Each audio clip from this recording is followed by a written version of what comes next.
Hello and welcome to Federalist Radio Hour. My name is Tristan Justice and I'm a staff writer for the Federalist, hosting for the first time. And joining me now is EPA Administrator Andrew Wheeler. Andrew, thank you for joining me. It's great to be on. Thank you for having me. So, Mr. Wheeler, first I want to talk primarily today about the administration's success with the Superfund program and the administration's success in cleaning up toxic waste across the country. But first, could you kind of explain for our viewers and listeners what exactly the Superfund program is? Sure. But first, I just want to acknowledge, I believe you're an Ohioan. Or is that true? Where in Ohio are you? Where in Ohio are you from? Columbus. Oh, I'm from right outside Cincinnati. Columbus is a great city. Fairfield, right? Yes, Fairfield. I went to school in Cleveland. My sisters both went to Ohio State, though, in Columbus. Oh, okay. Yeah, I'm a Buckeye at heart, but I'm proud to live in Denver now. Denver's a great city. I really like Colorado and Denver, too. But it's great to be on your show. Happy to talk about Superfund. So Superfund was created 40 years ago, and it's a program to clean up the worst contaminated hazardous sites around the country. Think about old oil refineries that have been shut down for years. Love Canal, for example, Superfund site. The Valley of Drums, I believe that's in Kentucky, was a Superfund site. So these large, usually multimedia, a lot of times the companies that operated them are no longer in existence. They've gone bankrupt or something. And the Superfund program was set up to clean up these really horrendous sites. And we've made some progress over the years. There's over 1,000 Superfund sites on the master priority list, the national priority list, NPL. We've done a really good job in prioritizing the cleanup of these sites. Last year, we got 27 sites delisted, which means that they're not clean. That is the most in any single year since 2001. This year, we did another 27 sites for a total during our first term of 82 sites delisted from the NPL, which is equal to what the Obama-Biden administration did in 8 years. So we accomplished in 4 years what they did in 8 years. And it's because we're focusing more on the results. For years, the program just looked at activities. And what I mean, for example, and as a perfect example is one of the former EPA employees criticized me when I announced that we'd gotten more sites cleaned up. And she said, well, the number of constructions completed has gone down. Where constructions completed is a meaningless statistic. What that means is that we installed, construction completed is when you install equipment at a site. And once the equipment is installed, you check the box saying that's completed. And a perfect example, and this gets to some examples of Superfund sites, when you have contamination in groundwater, we install equipment to pump and treat. Where we install the equipment, we pump the groundwater out, we treat it, we pump it back into the ground. We will install that equipment and then we'll operate it sometimes for years, sometimes 10, 20, 30 plus years operating it, cleaning up the site. So the statistic that she was pointing to was just installing the equipment at a site. And most of that equipment's been installed for years. And so she said, well, that's dropped. Well, yes, it's dropped. It's been dropping for the last 15, 20 years because we've got this equipment installed at all of these sites. But it goes to show you the problem of the Superfund program in the past, where people just focused on an activity, basically a meaningless activity in terms of getting the results at the site. And what we've done during this administration is focus on the results of getting these sites cleaned up and delisted so that they can be reused by the public. It removes the environmental contamination, and it provides property for local communities to redevelop or use for parks.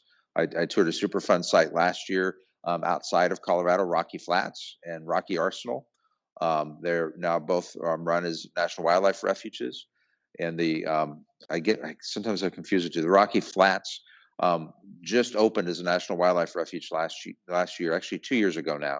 A year and a half ago, I went back and hiked it. I did about a 12-mile hike around the perimeter of the Rocky Flats. If you haven't been there yet, living in Denver, I highly recommend it. It's beautiful, a lot of wildlife. I did it in March. There's still some snow on the ground. It's a little cold, but it was really a beautiful hike. And I love to see former Superfund sites turned into something useful, like hiking grounds on a national wildlife refuge. You're giving me an idea for something this weekend. I just wrote that down. So I want to dive in, excuse me, I want to dive into some of those numbers that you just talked about.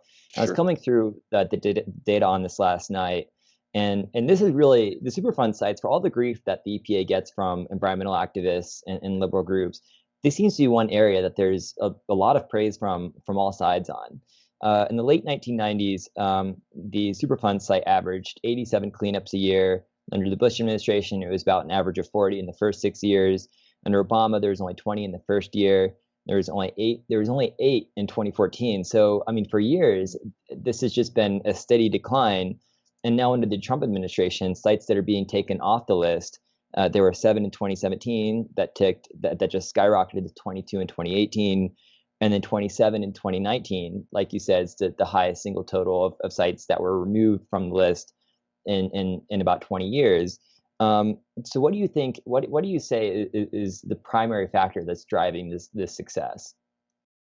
What I really think the primary factor is working in partnership with the states, the local governments, and then the community groups and the industry who's responsible. There's so many different examples that I could give you, but in Montana, for example, we have the site in Butte, Montana, and the Anaconda. Both of those have been around since the beginning of the Superfund program, and there's no progress being made because people were arguing about what the cleanup level should be and what we should do. My deputy, Doug Benevento, who's actually from Denver, he and at that time he was the Region 8 EPA administrator out of the Denver office. He sat down with the community activists.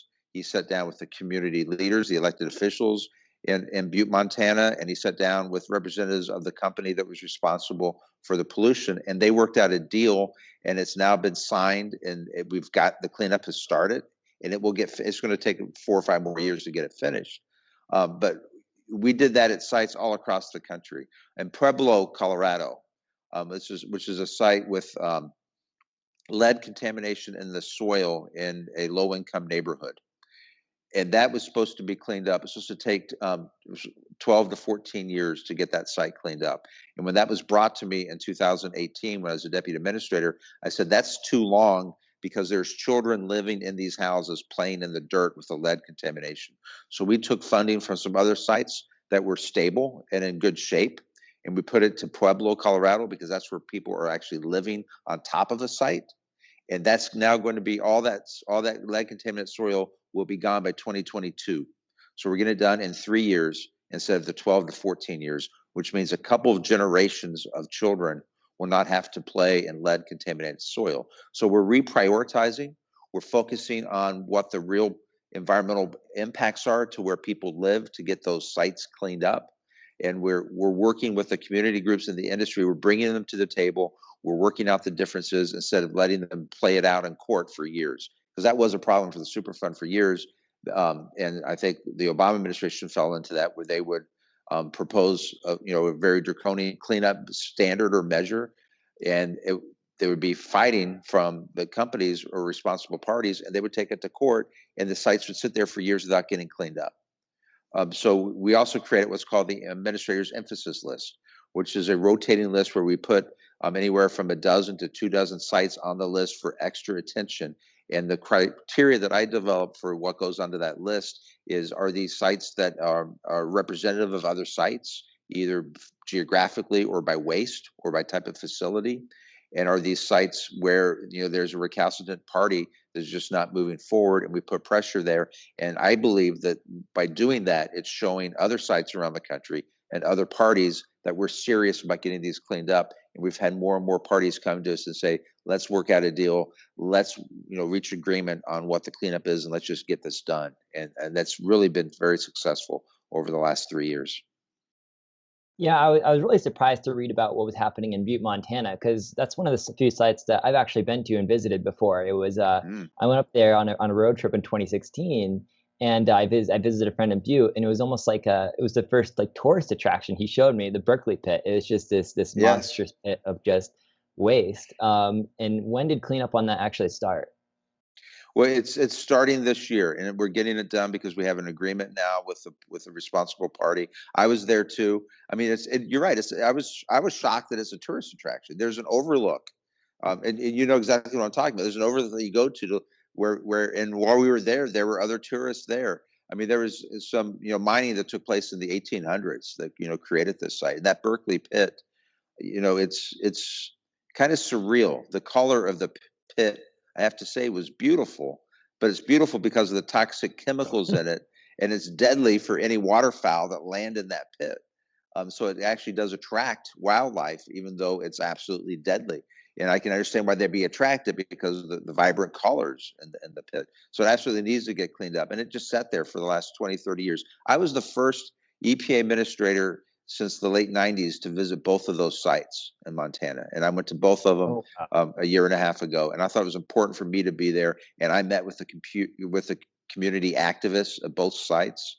I listened to their concerns. We took that into account.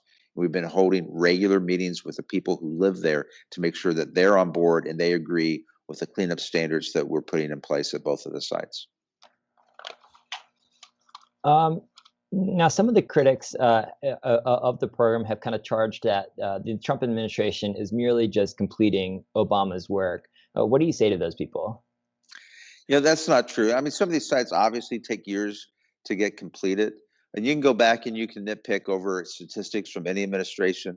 A lot of the sites that were delisted back in the 90s, for example, were delisted because the evaluations were done and they decided that no cleanup was necessary. And then those sites were delisted. So, you can play a lot of games with statistics, but what I'm focusing on are the results of the program. There's a British 1970s British sitcom called Yes Minister. I don't know if you've ever seen that. I highly recommend it. It's really it's funny and frustrating at the same time. And then I saw an episode of that recently, and I talked about that in one of my speeches, where the minister was very upset to find out that a hospital which had completed construction, been ready for patients for a year and a half, but they didn't have the funding to hire the doctors. But they hired 500 administrators. And when he complained, and he said, "We need to change this. If we're not going to bring in doctors, we should shut the hospital down." And the bureaucratic staff in the ministry said, "You can't do that. It's the most efficient hospital we have. It wins the award each year for being the cleanest. It wins the award for being the cleanest because there's no patients at the hospital." They were focusing on activities instead of results. And we've changed the program around, and we're still changing it. One of the 5 priorities that I set for our second term is to reprioritize how we judge activities and results at Superfund sites. Because it's important, these sites like the Rocky Flats and the Rocky Arsenal outside of Denver, the Pueblo, Colorado site, the Anaconda and Butte sites in Montana. These are sites that can be turned around and turned into something productive for the communities, either parklands or redeveloped for industry and job creation. And that is a focus that we're trying to put on is what is the end use once we get the site cleaned up? What is it going to be used for? How can it be productive? And this is going to help. This would do more to help environmental justice communities around the country than any grant program, because a lot of these sites are in low-income neighborhoods. They're impacting environmental justice communities. And it's not just going in and getting the site cleaned up and then leaving. It's getting the site cleaned up and encouraging a reuse or redevelopment of the property to help these communities that have been disadvantaged because of these sites for so long. On that note, you've also gotten some criticism from some of the woke groups complaining that of the 54 sites that your task force has emphasized and targeted, that the majority of these areas are majority white areas. What have you said to those people? That's just not true. Like the Pueblo, Colorado site is a Hispanic Native American community. We're doing a lot of work in East Chicago. With some sites there, working with some of in fact, some of the local African American ministers that have been very vocal about getting that site cleaned up. But every site deserves to be cleaned up wherever it is. And another great example is in St. Louis, and this is a community that has dealt with it's the Westlake cleanup site. Material from the Manhattan Project. And if you remember your history, Manhattan Project, I mean, that was World War II, and that material has been there in that community ever since. And we for the first time, we got agreement on how to get that site cleaned up.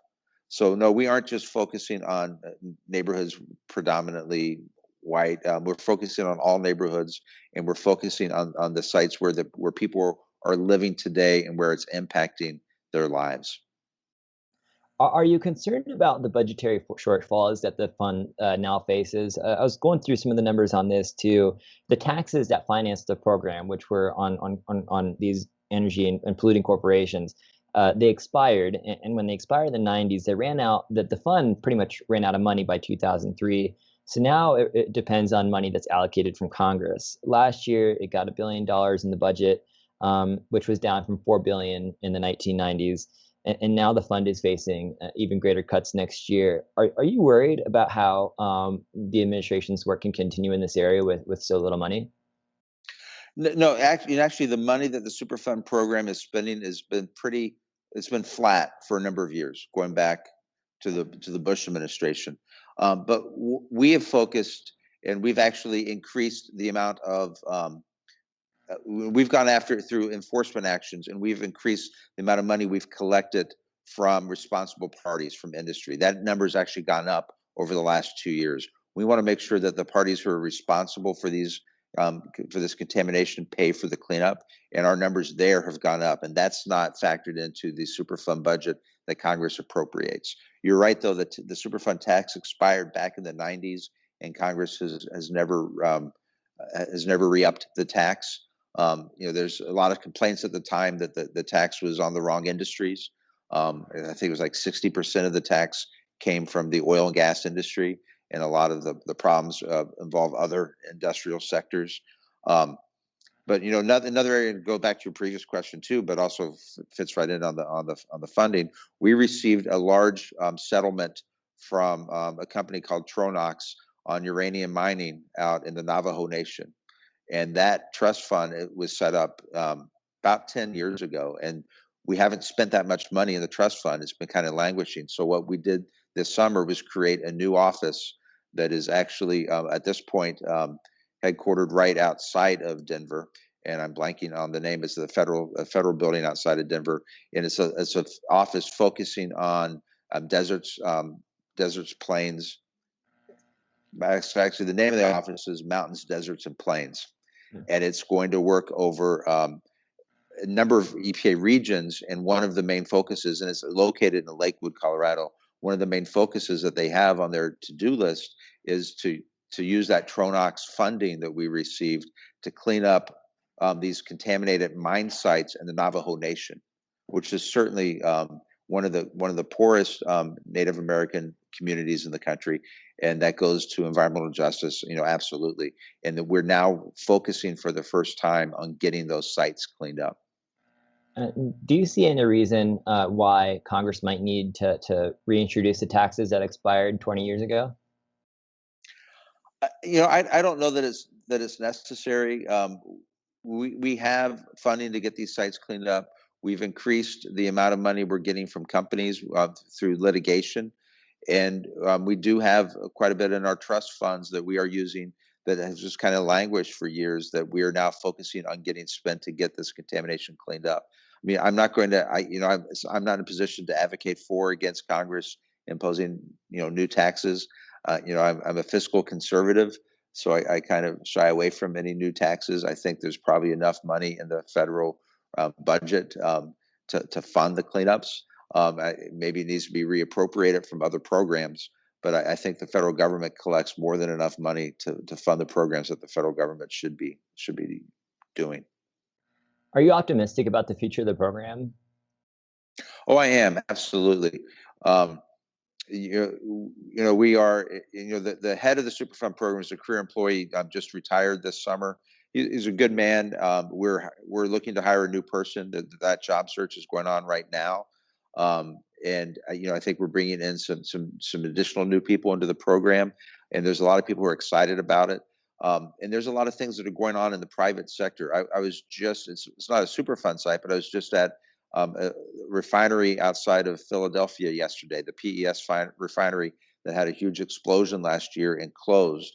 And a company has come in and it's something that could have ended up being a Superfund site 5 or 10 years from now, but it's not going to be, because a private developer is coming in and they're going to demolish the site, turn it into new commercial and warehouse type project that would create a lot of jobs. In fact, probably more jobs for that community than when the refinery was up and running. So there are people that are interested in these former sites. And our brownfields program, which we really haven't talked about, sort of the cousin to the Superfund program, brownfields are less contaminated sites. A lot of times our brownfields grants go to just do some not just remediation, but just some survey work to determine whether or not there is any contamination at a site. And then that site is then eligible for redevelopment.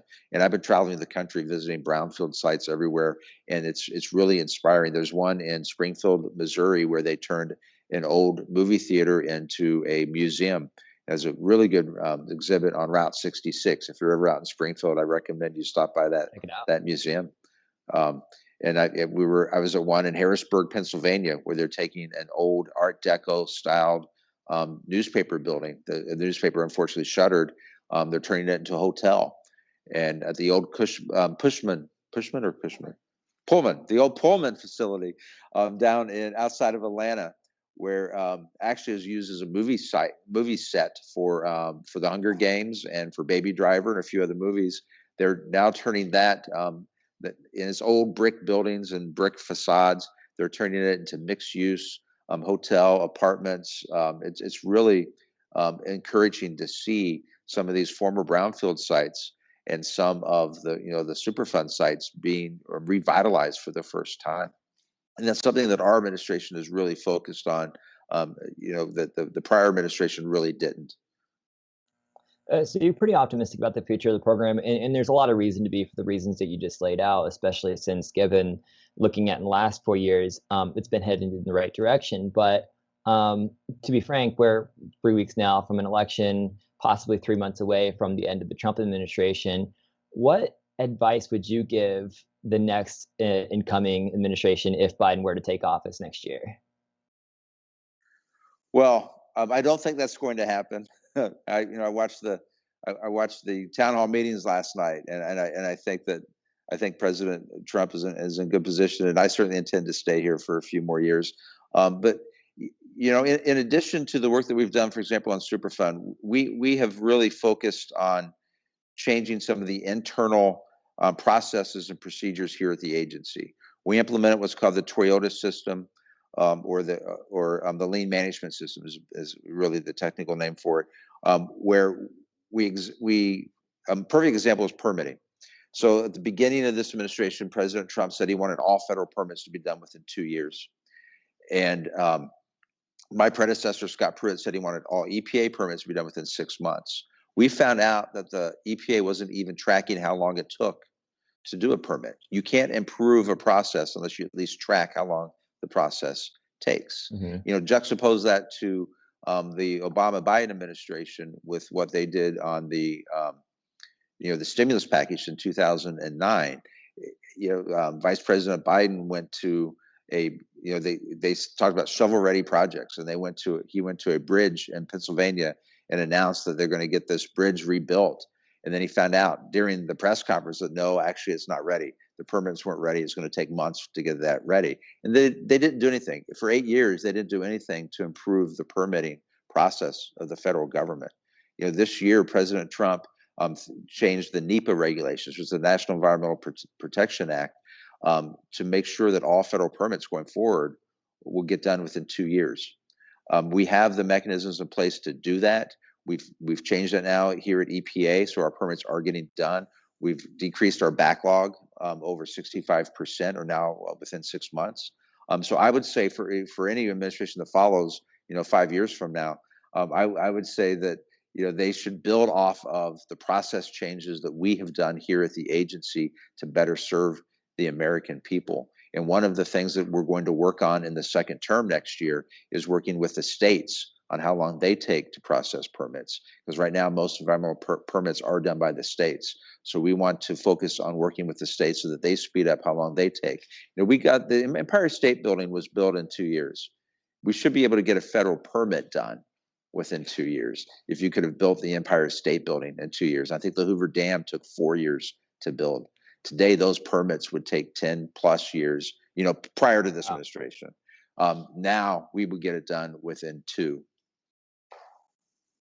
Switching gears a little bit and talking about the politicization of the agency, what's it been like to turn around this agency that's been so politicized by the left for the last 8 years, heck, the last like 30 years?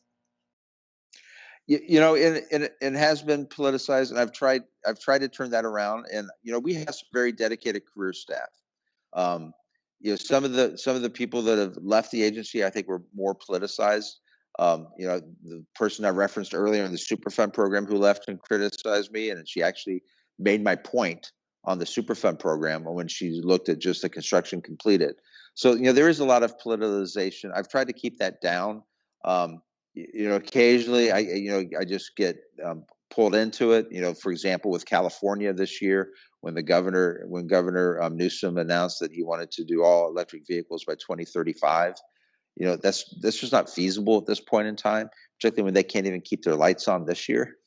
I don't know how they can produce enough electricity to power all their electric vehicles. So I sent them a letter politely pointing out the fact that they would need EPA approval for something like that, and that and I just don't think any elected official, whether it's a governor or the president, should pick a particular energy source. We should let the marketplace do that. The marketplace is much more innovative and forward-looking than any government unit can ever be. It's our responsibility and duty to draft the standards and regulations for whatever energy source people want to use, but we should not dictate what type of cars people drive. We shouldn't dictate where their electricity comes from, as long as where it comes from is as clean as possible and they follow the standards that we set. And so often you see the politicization on the left by picking winners and losers. And I just think that's inappropriate for a federal government or a state government. You saw that in the last administration on the Obama Biden. I know that Vice President Biden takes credit on the green infrastructure, and they've spent $90 billion as part of the stimulus package in 2009. I've heard different numbers. It'd be great if you all would look into it. I've heard that like 30%. I've heard as much as 50% of the companies that received the green stimulus money in 2009 went bankrupt. I've also heard numbers like 80% of them have been campaign contributors. So there's a lot of waste in federal money and federal spending, and we have really tried to tamp that down and not have that, and not pick the winners and losers that prior administrations have done.